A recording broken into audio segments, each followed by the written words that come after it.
Andy, these e-cigarette devices, these vaping devices, obviously we don't have any long-term studies about any of the health effects from these things, but there is a danger that we do know about with these things. It's a danger that's been caught on video. FEMA has had to come out and issue a study on these things. What is this danger with these e-cigarette devices that people need to understand right now? Well, Farron, the nature of the danger comes down to the batteries and the way the batteries are shaped and the way the batteries are designed and, frankly, the way the batteries are manufactured.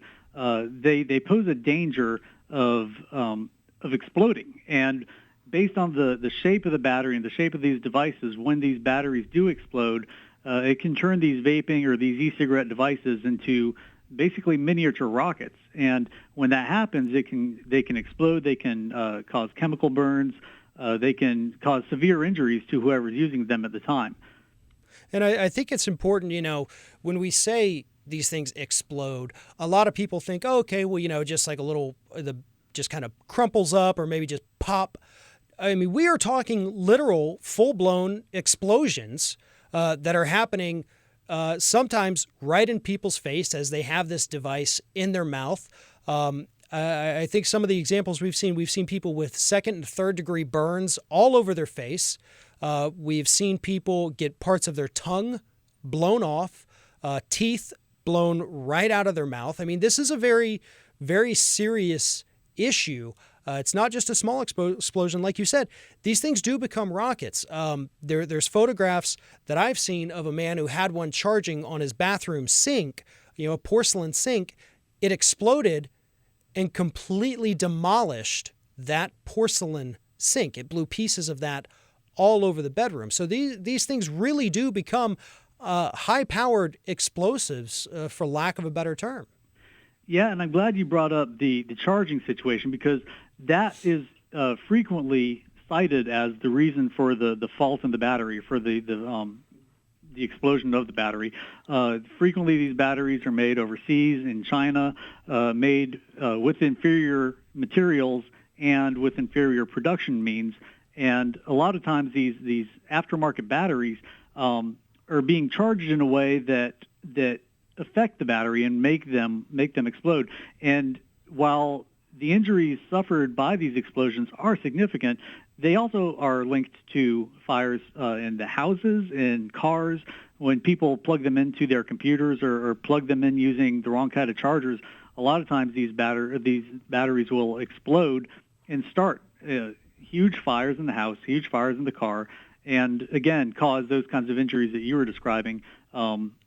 Destroying teeth, breaking necks, causing chemical burns and massive burns on legs where people frequently carry them in their pockets. And so when we're talking about these, the danger is with the batteries, not necessarily the device itself, but the shape of the device is what allows it essentially to become a rocket. But it's the batteries themselves that are exploding, these lithium-ion batteries. And to the charging issue, these things were first came out in 2007.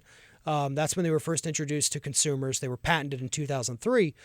But in 2007, a USB charger is a lot different than a USB charger today. We've had USB 2.0, USB 3.0, all kinds of things since then. So they put out different wattages of power.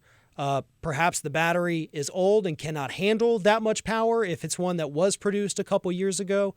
But the problem is that even if you are using this thing as directed, they don't always specify what type of USB port, USB charger you need to be using. So even if you do follow the directions to the T, they may be outdated.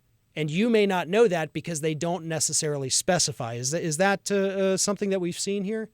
Yeah, and that's exactly right. And it's important to note that lithium-ion batteries are ubiquitous. They're in cell phones, they're in computers, and you have seen cases in which computer batteries have caught fire from design flaws or from problems. And there's a big problem with the Samsung phone.